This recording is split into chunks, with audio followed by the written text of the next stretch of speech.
Assalamualaikum warahmatullahi wabarakatuh. Bapak dan Ibu guru hebat serta rekan-rekanku dimanapun kalian berada, salam sehat, salam bahagia.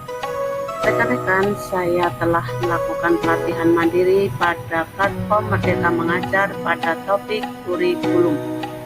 Kali ini saya akan mencoba memaparkan dari apa yang telah saya pelajari untuk melakukan aksi nyata, yaitu dengan menyebarkan pemahaman mengapa kurikulum perlu berubah. Rekan-rekan, mengapa kurikulum perlu berubah? Terlebih dahulu saya akan menjelaskan apa itu kurikulum. Sampai saat ini belum ada pengertian kurikulum yang mengikat secara universal. Kurikulum dapat dimaknai sebagai titik awal sampai titik akhir pengalaman belajar siswa. Dapat dikatakan kurikulum ibaratnya jantungnya pendidikan. Namun pada intinya kurikulum merupakan pedoman penyelenggaraan kegiatan pembelajaran untuk mencapai tujuan pendidikan tertentu. Selanjutnya, mengapa kurikulum perlu berubah?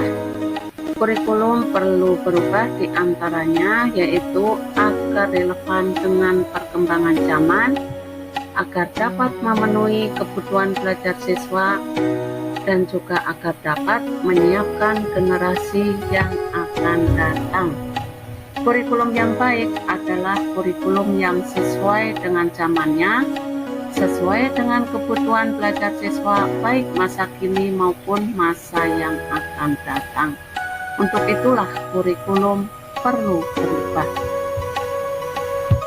Bapak dan Ibu guru serta rekan-rekanku dimanapun kalian berada, sudah kita ketahui bersama bahwa di dunia pendidikan telah banyak mengalami perubahan antara dulu dan sekarang. Misalnya dalam hal kegiatan pembelajaran, dulu kita harus bertemu langsung, bertatap muka antara guru dengan murid. Tetapi sekarang dapat dilakukan melalui Zoom, Google Classroom, dan lain-lain. Dalam pengumpulan tugas dulu berbasis pada kertas, tetapi sekarang dapat dikirim melalui WA, email, Google Form, dan lain-lain. Tentunya kita harus menggunakan jaringan internet. Dulu kita menyimpan file terbatas pada disket atau CD, tetapi sekarang dapat kita simpan pada flash disk ataupun Google Drive dengan kapasitas yang sangat besar. Apalagi sekarang ada akun belajar ID dengan kapasitas yang tak terbatas. Dalam hal cita-cita, dahulu anak kita bercita-cita pada profesi yang sudah ada. Contohnya mereka ingin menjadi guru, dokter, polisi, pilot. Tetapi sekarang selain bercita-cita pada profesi yang sudah ada, dapat juga bercita-cita di bidang lain, terutama di bidang digital. Contohnya menjadi programmer, grammar, YouTuber, influencer, dan masih banyak lagi profesi lain yang berkaitan dengan bidang digital. Selanjutnya, bagaimana perkembangan dunia pendidikan yang akan datang? Nah, inilah yang harus kita persiapkan dari sekarang.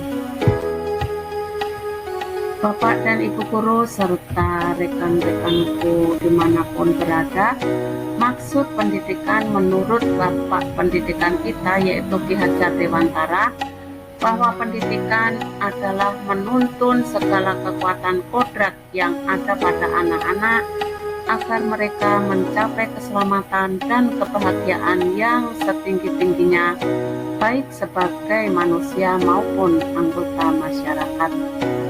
Maka kurikulum harus menyesuaikan dengan kebutuhan mereka. Kurikulum dirancang, dikembangkan, dan diadaptasi sesuai konteks dan karakteristik murid demi membangun kompetensi sesuai kebutuhan mereka, baik masa kini maupun masa yang akan datang.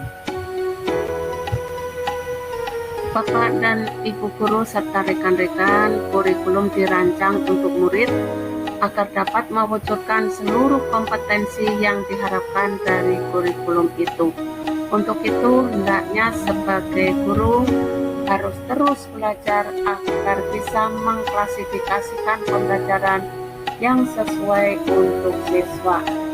Kita hendaknya mengikuti tren mereka sebagai generasi Z dan Alpha.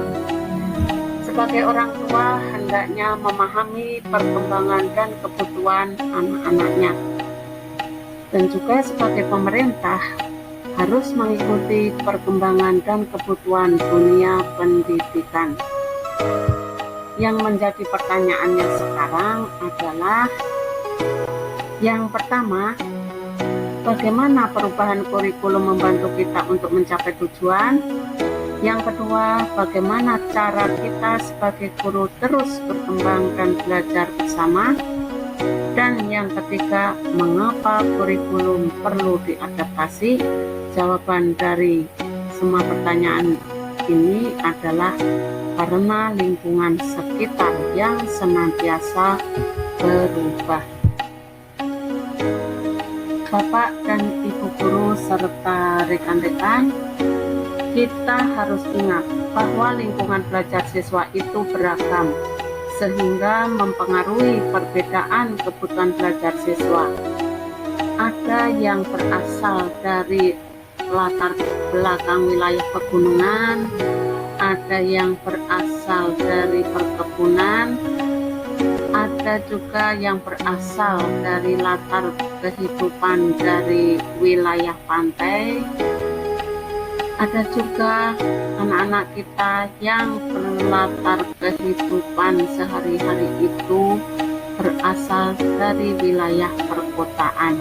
Dan masih banyak lagi latar belakang kehidupan anak-anak kita dalam kehidupan sehari-hari.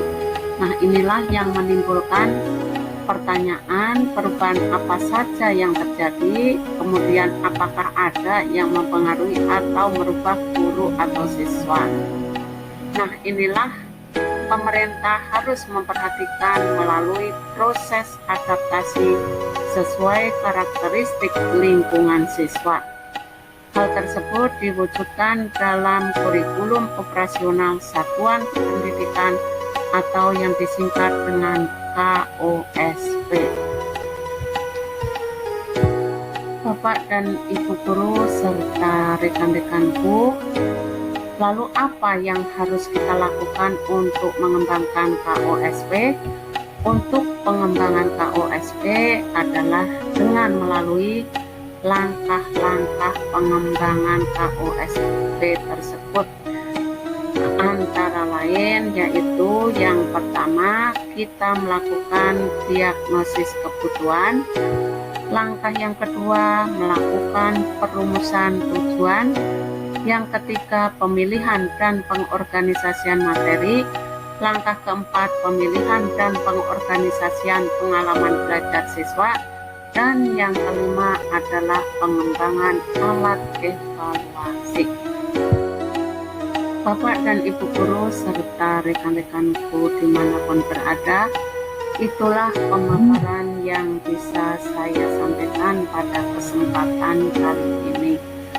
Mohon maaf atas segala kekurangan dan keterbatasan yang ada pada saya. Terima kasih atas segala perhatian dari rekan-rekanku semuanya. Sekian dari saya, wabillahi taufiq wal hidayah. Wassalamualaikum warahmatullahi wabarakatuh.